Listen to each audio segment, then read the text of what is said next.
Okay, great. Good morning, everyone. This is Colin Wellington. I am the Executive Director of the Mississippi River Cities and Towns Initiative. This morning, we're very pleased to bring to our cities a webinar on how to access the funding available through the CARES Act via the Department of Commerce's Economic Development Administration. So this webinar is being offered in partnership with Tetra Tech. Tetra Tech is the immediate past chair of our corporate advisory board within MRCTI. And joining us to lead the webinar for Tetra Tech is Gina Benfeld. She's Vice President of Economic Development Services, and she's brought a whole team with her as well. Tetra Tech has been a consummate partner with MRCTI since 2016, and they recently joined our COVID-19 International Coalition and linked our cities to thousands of units of vital PPE. So we are especially thankful to Gina and everyone over there, Jeremy and the whole team at Tetra Tech for stepping up and offering to even go further and deliver today's webinar. Y'all may recall, many mayors on the line might recall that Mayor Kraft of Vidalia, as well as Mayor Simmons of Greenville, led a conversation with USEDA in March during our Capitol meeting in Washington, D.C. And during that presentation, our mayors heard from Dennis Alvarad, who is the Deputy Assistant Secretary and Chief Operating Officer for USEDA. And Mr. Alvarad discussed how our cities along the corridor can best secure EDA funds for disaster recovery at the time. The virus was just really getting started.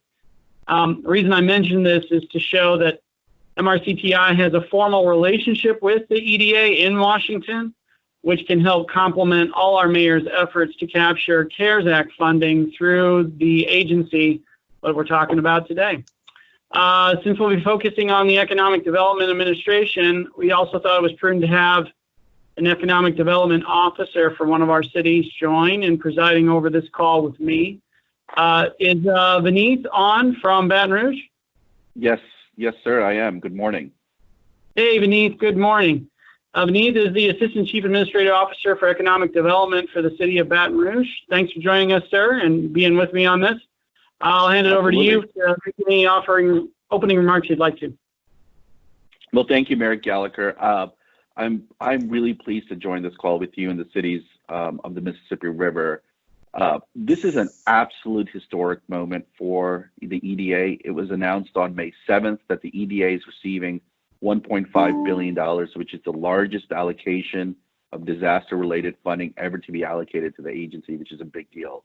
The funds will flow through the Economic Adjustment Assistance Program. So there's a really unique opportunity here for us to understand what that program's goals and objectives are and how we can help provide those solutions for those objectives. I know Tetra Tech, and I apologize, will provide valuable guidance on what we can use the funds for and how it can meet the requirements of the EDA application. So what I would strongly do is encourage all of the mayors on this phone to please work closely with their regional EDA offices and their officers and apprise MRCTI of any applications that you guys will all submit so we can inform the EDA collectively that there is a coordinated and regional effort through all of the 10 states. And so we are going to lean heavily on the EDA, especially as it relates to creating a much more resilient economy here in Baton Rouge and in Louisiana. So I don't have to necessarily belabor that the work that we're all that we're going to undergo is focused on how do you create the short and medium term response to COVID, but then also how do you create a long-term economic resiliency plan that's going to allow us to mitigate against any sort of downside risks as we enter A, hurricane season, which I think officially starts next Monday, and I hear it's going to be an active hurricane season. B, but also as we approach the fall, how we can mitigate against any sort of flare-ups from COVID as it relates to COVID and the flu. So we're going to rely and work with the EDA quite a bit on these initiatives. At this point, I'm going to hand the conversations over back to Gina from Tetra Tech to take us through the webinar. Quick question: today's PowerPoint will be available for us to distribute to the mayors. Is that accurate? Good morning. This is Andy Mazzio. Actually, I'm going to just make a brief introduction for the webinar and for kind of get on some of the logistics for you there, sir. Yeah. So again, thank you, everybody. Again, Andy Mazzio, Vice President of Tetra Tech for Emergency Management and Community Resilience Practice. I appreciate everyone attending today's meeting. We do invite you to ask questions about today's content that we'll be delivering here using the chat functionality of the MS Teams website. Simply click on the show conversation icon in the action ribbon and type in your question. We'll address questions after the presentation, and if we do run out of time, we will address all questions through email and provide that to distribution to participants. And also note, to your point, we will be recording today's presentation and we will be sharing that YouTube link with Colin for posting to the MRCTI website for others to access later. So that said, I'm pleased to introduce our today's featured speakers. Again, first, Gina Bainfeld, who leads our long-term recovery and economic development practice. Over her career in both state and economic development and private consulting, Gina has led successful development and implementation of financing and incentive programs, employing broad knowledges of tax credits, creative funding strategies, public-private partnerships, community economic development best practices. We also have with us Ms.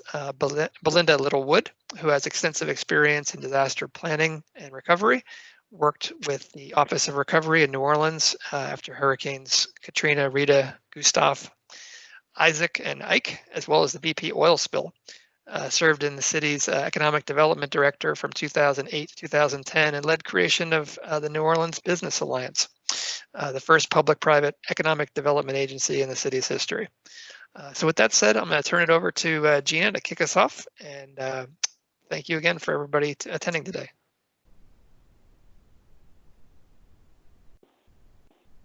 Well, thank you as well. I echo great introductory comments and the coordination of a unified message through MRCTI. And as well the kind comments column that you've provided. During our webinar today, we'll provide you an overview of the funding allocations as they relate to the MRCTI states, who can be an applicant who is eligible, and there's a nice wide variety of those.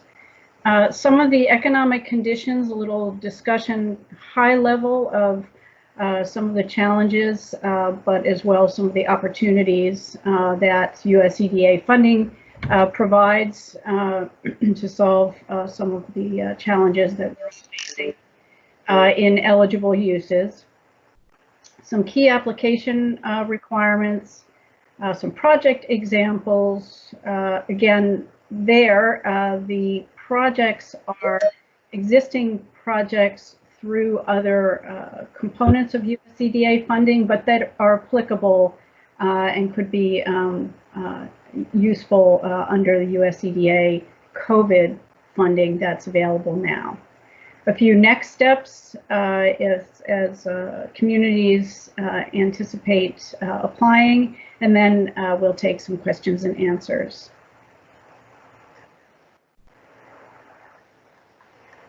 Okay, as we have established, well, unprecedented dollars have been made available through the CARES Act to USEDA to assist communities to prevent, prepare for, and respond to coronavirus. As uncharacteristic of USEDA, these funds are being made available to the entire country. Typically, these USEDA disaster funds are only made available to communities where a presidentially declared disaster has been made. And as stated, that it is being made available through the Economic Adjustment Assistance Program, which has a couple of parameters and components that we will address throughout our discussion today. Next slide, please. So here is an overview of the funding that is available as it relates to the MRCTI states. We took a clip of the USEDA's map of regions and oriented it towards the 10 states MRCTI membership. So the patterned folks that are red outlined, you can see that the regional office in Chicago it serves Minnesota, Wisconsin, and Illinois. And that office was allocated $225 million. The Iowa and Missouri, those states are served by Denver's regional office. That's $193 million that was allocated to the entire region, but that those states have available to them. Kentucky, Tennessee, and Mississippi are served by the Atlanta office, which received a $248 million allocation. And Arkansas and Louisiana are served by the Austin office, receiving a $236 million allocation. So considerable funding here. They are available, these funds are available to a wider territory, but as an organized group, MRCTI stands well positioned to take advantage of these. We will also make available a list of regional reps to these offices following the presentation today. Next slide, please. Okay, who is eligible? As I said initially, there's quite a wide variety of organizations that are eligible for the USEDA funding. States, counties, cities, those are probably some obvious ones. And other state political subdivisions, those are your towns, they're your villages, they're your smaller governmental organizations. An important component here is now really harking down to the left-hand corner is multi-community regional focus. So while individual states, counties, cities, and some of the other political subdivisions are eligible to apply, USEDA really wants to see projects done in cooperation with other communities. That is how they consider the term regional to be interpreted. So it's not necessarily a multi-state or a multi-county. It's simply a coordinated, typically with more than one community's orientation. And then we will talk a little bit more about this Comprehensive Economic Development Strategy, or CEDS. That is the kind of planning document that USEDA wants to see all projects be consistent with. A community does not have to create its own CEDS. It can coordinate with another organization's CEDS.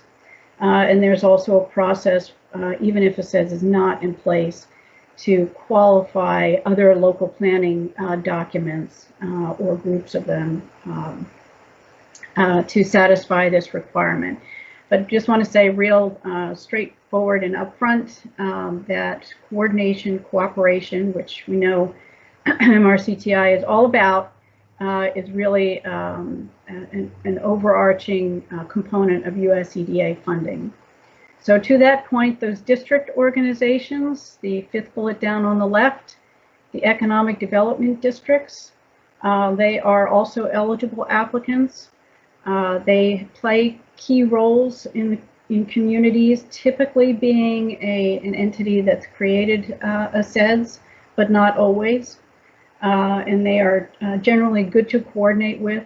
They do not have to be the applicant. It's simply an organization that you wish to coordinate with.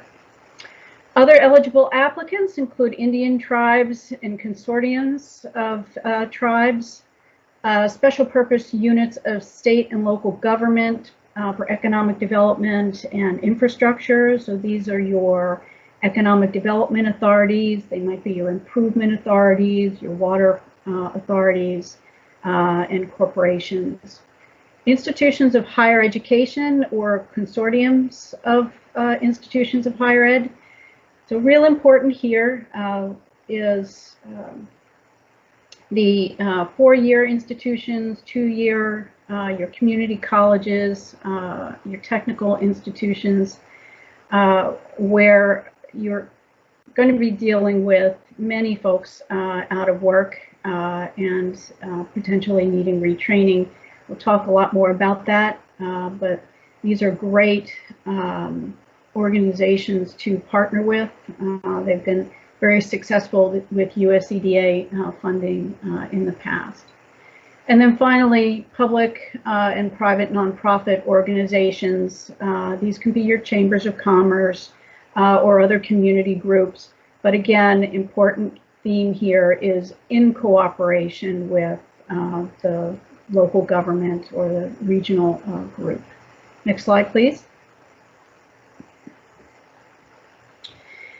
So what we wanted to do is set out some high-level significant challenges that many communities and many MRCTI communities are experiencing, kind of what we see. And then on the right side of the ledger, opportunities, things that communities can do in using USEDA funding to help address these really significant challenges. So I think I probably do not have to say that there's a great expectation of business failure on the small business side, and perhaps even medium and larger size businesses. This is probably masked right now as well as states are reopening, and we haven't seen the full gamut of challenges that small businesses have faced and may continue to face as social distancing brings in fewer numbers of feet into their business operations. We've also seen astronomical unemployment. It has been many decades since we've seen these levels of unemployment. Reemploying those people to jobs that may open up, may need to be repositioned, or may not even exist any longer, and finding ways to get folks back to work to rejuvenate depressed economies. Business processes, we think that there are good few changes afoot that will endure following the passing of the pandemic. We've seen a lot of businesses have to bring their employees home and work remotely, and think that that may endure following the pandemic. There may be better live-work balance there that has been afoot for many years and has been sped during the pandemic and may endure. So businesses will have to reorient to that. Maybe some good related to that, maybe some challenges. We think that partly as a result of that, and as a wide result of challenges with lockdowns, etc., that the real estate market is currently softening and declining, and will continue to do that. On the commercial side, with business failures and some of this reorientation of the new normal for businesses when the pandemic passes, and as well as will ripple again into the residential segment of the real estate market as small businesses are challenged. Most small businesses have a family behind them, and when that small business goes under, the family is equally challenged. And so homes, single-family homes and such may decline in price and value, and demand for rental again increase. And then finally, buying habits. With the advent of Amazon and many individualized retail and buying venues now, and internet purchasing that has been made so much more important during the pandemic lockdowns, even down to groceries and other consumer goods, that will probably endure. It had been growing, it was put on steroids, and will probably level back down, but not to previous levels. So changes resulting from an internet-oriented and a personal delivery standpoint will be changes that we think we'll see. So USEDA funding on the other side of the slide can offer some resources to help meet some of these challenges. There are a variety of sources that are available for broadband and cellular IT improvements. The USEDA funding also can be used for this, and it is a little more flexible funding for that kind of infrastructure. We'll talk about due dates in a while, but this is a great resource to address some of those endemic challenges with being in rural communities and rural parts of the country. Retraining opportunities are probably abound given some of the challenges that have been laid out. It's a matter of focusing on which opportunities to pursue and coordinating with local colleges and training institutions.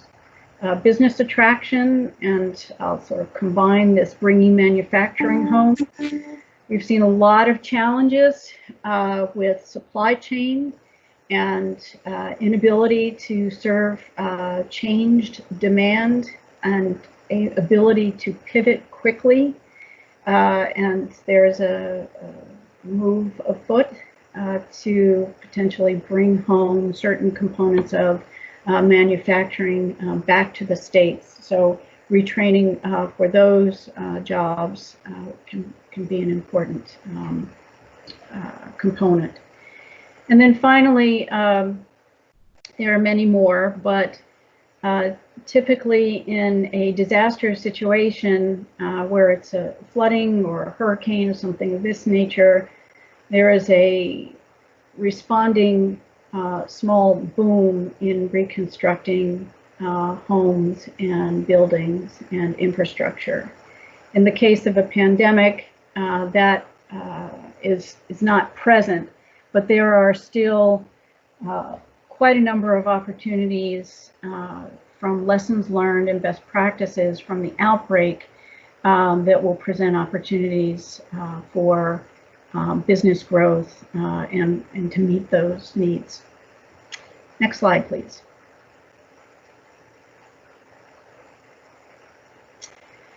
So we will walk you through the eligible uses of USEDA funding. Again, the Economic Adjustment Assistance Program, EAA, we'll use that abbreviation in a couple of places. What we've done here is we have attempted to interpret the USEDA requirements and eligible uses as they state in ways that may be applicable to MRCTI membership. So you won't necessarily, if you've read these USEDA materials, you won't necessarily see all of this wording, but it's our attempt to help make real some of the components of USEDA funding relevant to MRCTI challenges.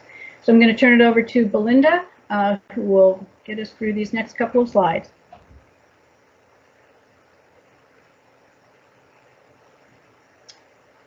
Belinda, are you on mute?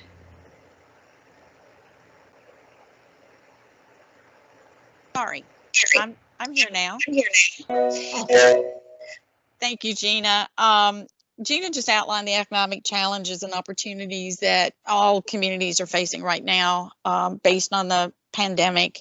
And as she just indicated, we wanted to use the next couple of slides to give you an idea of some of the projects related to that could be funded through the USEDA funding mechanism. This first slide is really focusing on in your individual communities. It's not necessarily a regional effort. It could be, but most of you have workforce training within your own communities. And we have identified some industries that we feel like may have an impetus in our new normal. For example, the sanitizing industry. We've all learned that we've got to use hand sanitizer. We've got to wash our hands more frequently. We predict that there's probably going to be some new guidelines that come out through either EPA, OSHA, or Health and Human Services in terms of how to clean public buildings, hospitals, schools, that sort of thing. And they need to have a workforce that's trained to be able to meet those needs. So that's something that you need to be focusing on, I think, at this point in time. Manufacturing. We found out that we are totally dependent on China and other foreign countries to provide our PPEs, our medical supplies, and medical equipment. But we're hoping that some of that manufacturing is going to be brought back into the United States. And if it does, then the folks that will be able to go to work in these facilities are going to need some technical training, because manufacturing today is not what it was 20 years ago. So there's an opportunity to provide technical training to be able to fill those jobs. Supply chain security. We were totally dependent upon Amazon and all the other providers that we order from online to get their trucks wherever they were supposed to be to get us our goods and services. Of course, we're going to continue to need truck drivers, but we're also going to need to have folks that understand logistics, that can act as dispatchers, that can plan the routes, the mechanisms by which all of these things are put together. And there's a real opportunity for providing training in that area as well. Cybersecurity, that is the number one issue for any private sector or public sector entity right now. There have been cyber attacks on both cities as well as for-profit companies, and that is becoming more and more of a threat every day and is becoming more costly to everyone on a daily basis. And I think there's an opportunity to provide training for jobs in the cybersecurity industry. Service industry needs. All of you are located along the Mississippi River, so I can almost bet that you have tourism as part of your economy. It may be a big part of your economy. And that particular industry has been hard hit and will continue to be until people feel comfortable about traveling and wanting to go out to dinner and do those things that they did prior to the pandemic. And in the retail environment, we are seeing a lot of companies not reopen. And if they do, they may not need the same number of employees. There are going to be a lot of folks that are going to be out of work because either their jobs were eliminated or their company went out of business.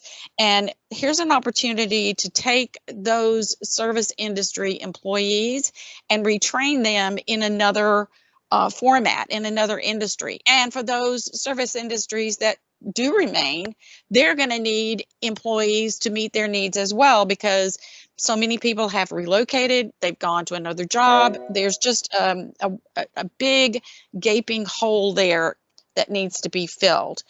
And then work from home. We've all tried to work from home in the last few months. Some have been successful, some have not, but there is an opportunity to include in your skills training and workforce development programs training on how to work from home. providing information in terms of the needs that you have, not only in terms of the equipment, but how to structure your day, how to do a live-work balance, all of those things that are really important in terms of being able to successfully, efficiently work from home. And then entrepreneurial support programs. You all probably have those programs in your workforce development box, if you will, right now, but I think we're going to see a lot of innovation that comes in the new normal. The innovation is going to drive how our economy is going to develop in the next few years. And you, as your community and as leaders in your community, need to partner with your local community colleges, your technical colleges, to provide entrepreneurial support to those folks that are interested. And it could be anything from folks that want to go into an essential service like electricians, plumbers,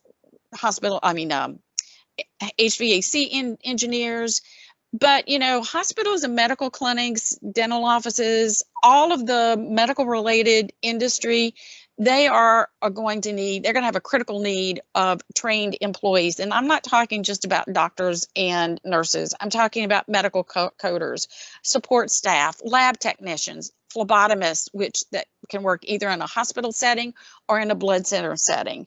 And then entrepreneurs are going to want to do things that have never been done before, try new ventures. There are going to be new IT companies that are going to pop up that will hopefully provide solutions to a lot of the issues that we all are finding either on a personal level, a business level, or a government level.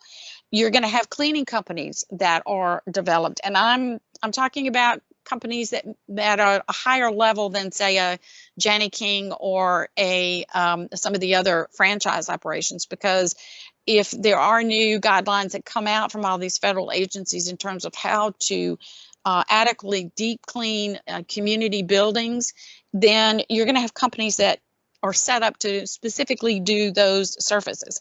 Delivery services, we all got accustomed to using those during the pandemic. Space planning, that's something else. If you have a company that is not going to hire back all the employees, or you're using a lot of employees that are working from home, you're not going to need the same kind of space that you needed before. Even in a governmental office, if you're going to put a lot of your services online and the public doesn't have to come in and meet face to face with someone in your office, then you're going to need to rethink how you do your space planning. It also is a morale boost for the employees too, to see that you are interested or the company is interested in their workspace.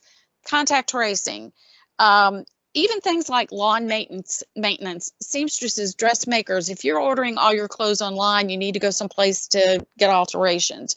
Bookkeeping for small businesses. All of these are entrepreneurial type programs that you can include into the entrepreneurial support programs. There is direct business assistance through the EDA revolving loan fund. Now they have waived a lot of the essential requirements they had before. For example, you don't have to prove that you can't get credit elsewhere. They have waived the leveraged capital requirement through May of 2021, and the rate that is charged on an EDA revolving loan fund loan is the lesser of 4% or 75% of Wall Street Journal Prime, whichever is less. So that is a pretty attractive program to be able to implement as well. Next slide. Now, all of these components really have a regional focus. You all have looked at your economic infrastructure. We learned that we have a dearth of broadband across the country because there were so many kids that could not do remote learning. You couldn't do telehealth, and so there needs to be a plan to be able to deploy better services in that area, and that really is a regional effort. So you need to work with your regional partners and determine how best to do that, and could possibly get funding for it. The whole thing about your infrastructure with energy, your roads, water, sewage projects to maintain and promote resilience. Those infrastructure components are were very important during the pandemic, but they're also important during any other catastrophic event. For example, the shelter-in-place facilities, one of the things that you need to really look at is make sure these facilities not only have adequate backup power, your water, flexibility, and plumbing and HVAC, because if it's in a facility that's not accustomed to handling large numbers of people, you need to make sure those support systems are adequate, but you also need to make sure the space is adequate to provide for social distancing. The other thing with that, and we'll go down with some of the other activities as well, when you're talking about shelter in place and any kind of evacuation or anything else related to a pandemic or any other kind of catastrophic event, you need to track folks in terms of who's in the shelter, what services they use. So you as a governmental entity need to figure out how to staff those facilities. I mean, if we have another major pandemic, there's not enough National Guard folks to be able to go all the way across the country. So you need to have a plan in place to use some of your employees and be able to have an intake system that would not only be able to track the folks that are within the shelter-in-place facilities, but also to track those employees that are actually supervising or managing those facilities, because you're going to need that information when you get ready to approach FEMA for reimbursement for that cost. Supply chain business continuity, we talked about that a little bit earlier, but it is very critical that you look at that on a regional basis, because what you may have in one county, you may not have in another, and you may be able to offset each other in some way, shape, form, or fashion. You also need to have a really good plan to address any kind of shortfalls that you may have in terms of water or food supply, being able to set up points of distribution for those items. All of those mechanisms need to be looked at on a regional basis. And then there are a variety of other planning activities that can be done. You all need to go back and look at your resiliency plans and your evacuation plans, your hurricane plans, your flooding plans, to make sure that you have added pandemics or multiple disasters, how you manage those at the same time. We're coming up on hurricane season, as we said earlier, June 1st, and it looks like they're predicting a pretty active hurricane season. So how are we going to handle a hurricane season with flooding, storms, and that sort of thing, and then a pandemic on top of that? So you can obtain funding to be able to figure out how the best methodology and plan to put in place to accommodate those. Also look at diversifying your regional economy with value-added products. Now, we are looking at a totally different marketplace here, and there's got to be a way. If you're all on the river, you all have ports. They may be small, they may be large, but you have probably tons of raw materials at your disposal that could be used, put together in a value-added project that could create a new product. And you have the means to be able to disperse that and deploy those into other areas of the country or around the world. Identify your any sites that you might have that would be eligible to gift to a site selector.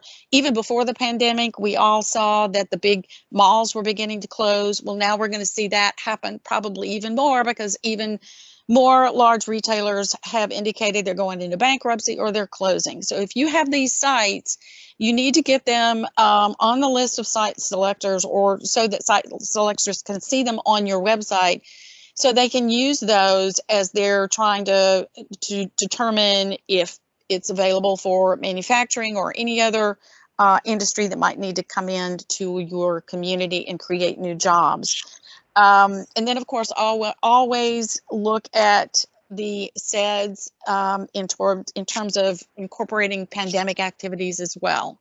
So also, once again, let me just point out that in all of these activities, in terms of resilience and responding to a catastrophic event, you're going to have staffing, and you need to track that. So make sure that you figure out the best way to do that and be able to provide you the information that for further reports and requests for reimbursement to other federal agencies. Okay, Gina, back to you. Thanks, Belinda. That was great discussion. What we'd like to talk a little bit about now are some of the key application requirements. This is not a deep dive. These are kind of the large, broad brush components of a USEDA application and the important, so to speak, muscle moves related to that. Starting, as we said earlier, with meeting a current SEDS plan or equivalent. I made reference a little earlier to an equivalent process, so you can work with USEDA if there isn't a SEDS in your community or in your region that covers your communities, your cities, the area that you want to implement your project or apply for. You can work with USEDA to make use of existing planning documents, comprehensive plans and such, to create an equivalent. And they're pretty flexible about that and pretty forward thinking about that. They really want communities and regions to succeed. USEDA application essentially has you make a case for the project. There isn't specific language in the application that is, fill out your case for the project question, but that is in essence through the questions and the components of the application of what you're doing. You're making a case regarding or establishing a case regarding the regional economic impacts from coronavirus and how the project that you are applying for responds to that impact or those impacts and supports recovery and resilience efforts to pandemic.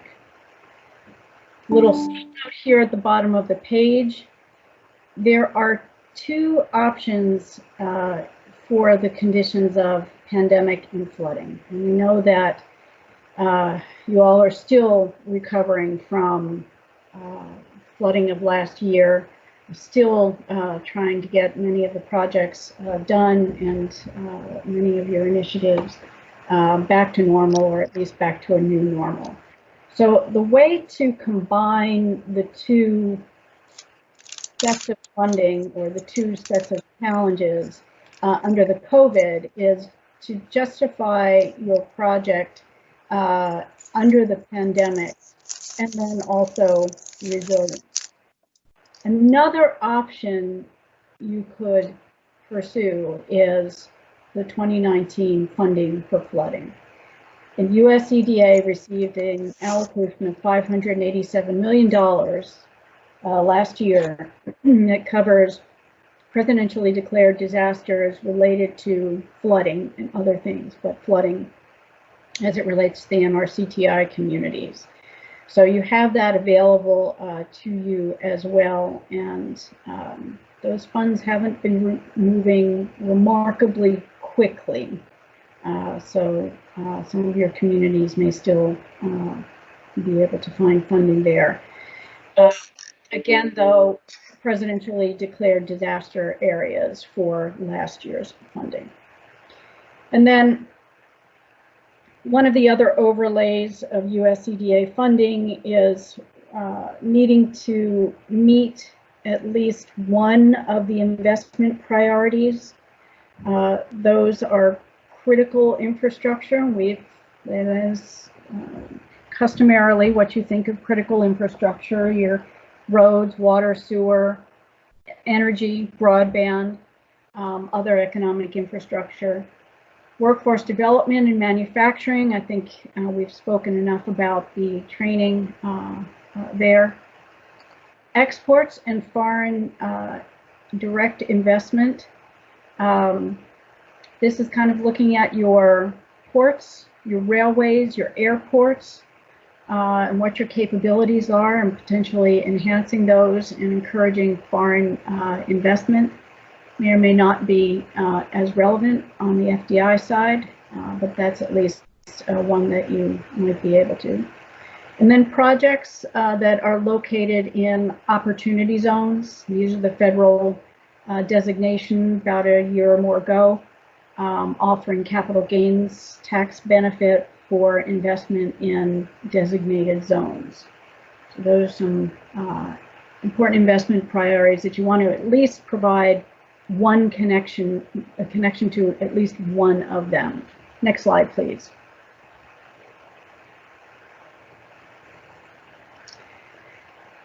Application requirements as well include a local match. I know that may be challenging.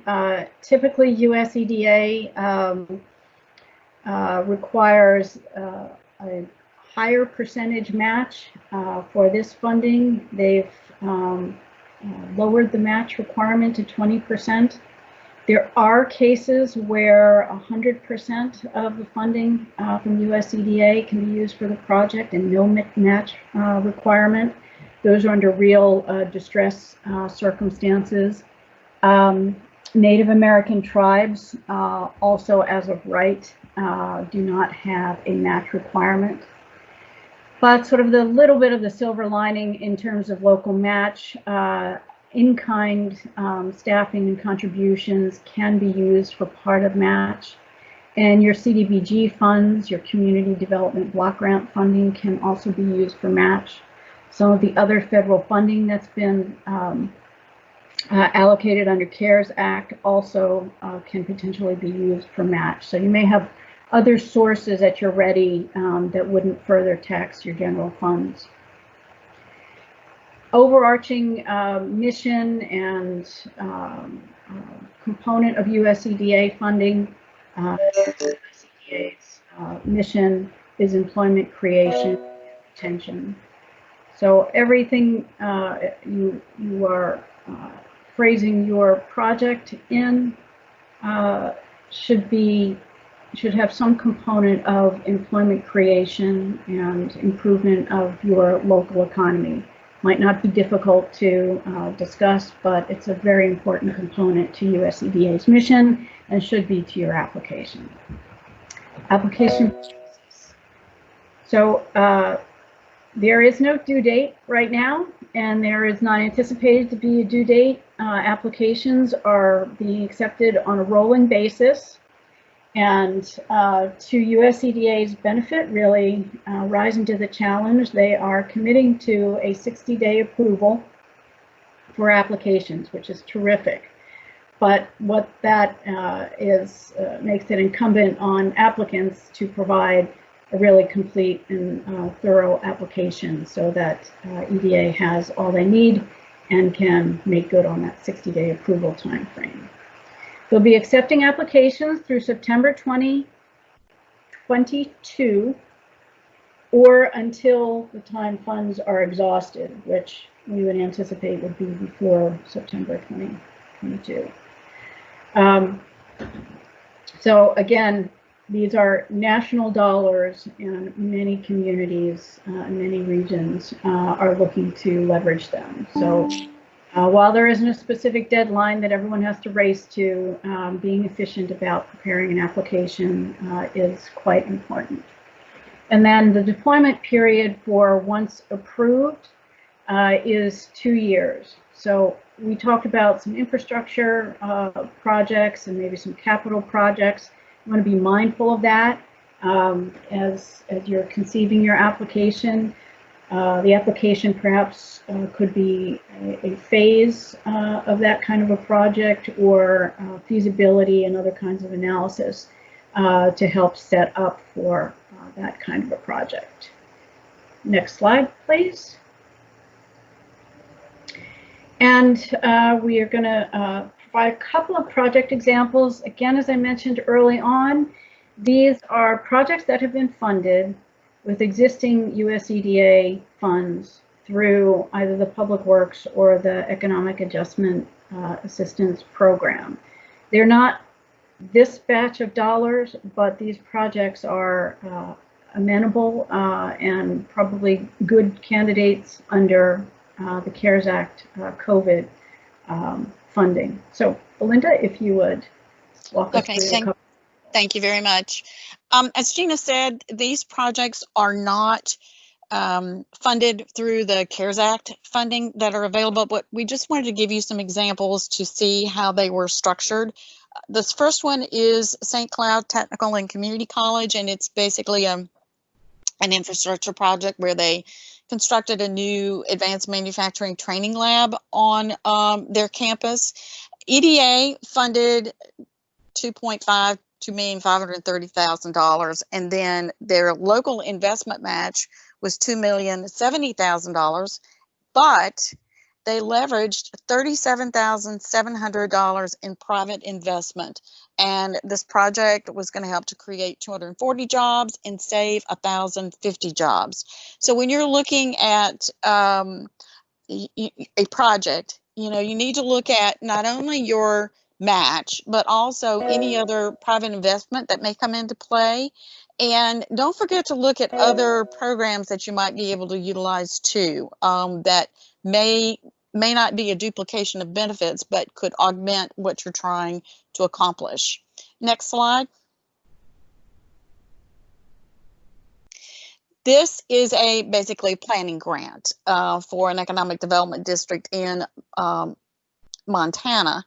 They created a utility master plan for Bozeman, Montana, and they got $52,000 from EDA, and the local investment match was $52,000. And what that project was going to do, or the goal of the project, was to address local and regional need for high quality, high speed internet connectivity. We all know what that's about. And then that would in turn assist existing businesses and create an environment for future business expansion as well. So you see two very different projects. One is an infrastructure project where you're actually building a building. The other is a planning grant where you're developing the plan to implement at a later date. Okay, back to you, Gina. Next slide, please, Jen.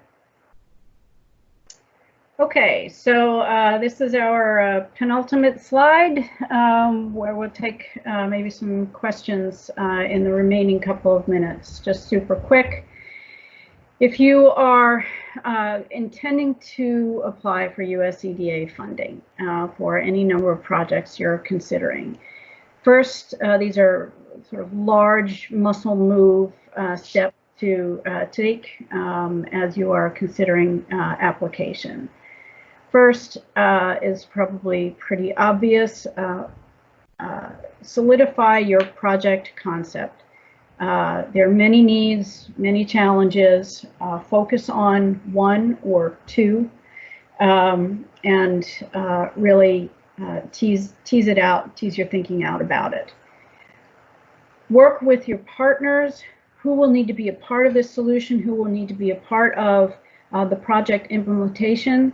And make sure those relationships are at least informally set out. And who will be the lead for the application? Who will actually administer the funds? Who will be the applicant on behalf of the partnership? Check your SEDS or your local planning documents. Make sure your project is consistent with it. You want to check in with whomever is the owner of that SEDS or the equivalent. And then, real important, if you haven't already established a relationship with your regional rep at USEDA, do so. They will be your advocate. They will administer the approval process for your application. They'll need to understand your project and need to provide you useful guidance. So they're real important to establish a relationship with if you haven't already. And then get to creating your application. So with that, we will take a couple of questions. We do have a couple of minutes remaining. Thanks, Gina. So everyone, just note that you were muted during the webinar presentation so as not to interrupt the speakers. So if you want to ask a question, make sure you unmute yourself on the action ribbon We have one question that was submitted during the presentation, Gina. Can cities work together to submit an application across EDA regions, i.e. the Quad cities in Iowa and Illinois, which are two different EDA regions? One word answer, absolutely. That's a great regional approach that I think would resonate very well with USEDA. You want to make sure your partnership is real strong, your project concept is real strong, but absolutely, I think EDA would like a project of that scale and magnitude very much. All right, other questions from the audience?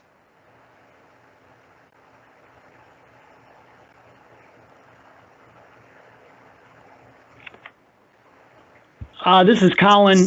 You might have a lot of mayors on the phone only, or cities on the phone only. So they may have to hit *6. Is that right, to unmute themselves? Jen, do you know the answer to that? Yes. Yes, so *6 will get you off of unmute if you're trying to ask a question via the phone.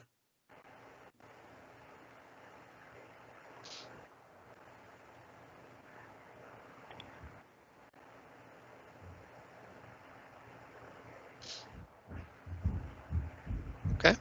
Well, Colin, do you have any last moment comments you wanted to make before we break for the day? Just a comment of thank you and gratitude to Tetra Tech and everybody on the team there for taking us through this. We're going to have all of the materials available for everyone. Is that correct? Yeah. That's correct. We will send you a YouTube link to the actual webinar, and we could send you the slide deck as well separately if anyone just wants to page through it. Okay, great. And just to clarify, the slide that said 80% local match is 80% of the project. Is that so the locality has to come up with 80%?